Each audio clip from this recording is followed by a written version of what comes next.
Exercise number 9. Yet another exercise from my 7th set of practice exercises on the SAT.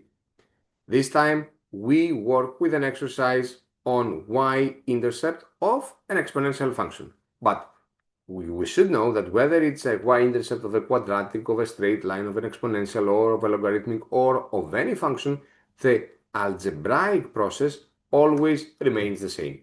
In order to find the y-intercept of a function, we should simply put x equals 0 and solve for y. This means that since I was given here the y equals 3x, if I place 0 instead of x, this will become 3 to the power of 0, and of course we know that this is an axiom and it's always equal to 1.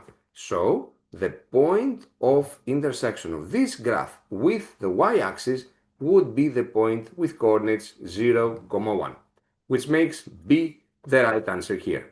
This is the algebraic way to do that.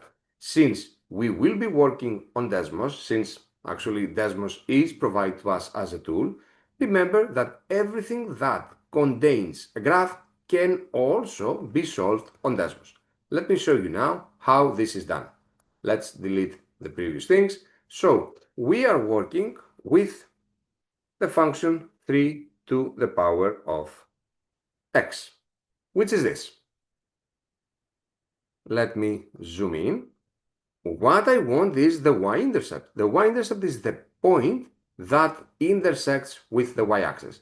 This is the point. If I click on the line, you see that I can trace all, on the graph, you see that I can trace all possible points. But some points which are kind of characteristic for the graph are already there. You see here that Desmos itself has highlighted this, which is what we wanted to find. It's still 0.1. So even if you don't know how to algebraically process this exercise, please don't be disheartened. Learn how to use Desmos. I hope this video helped you. If it did, don't forget to like and subscribe.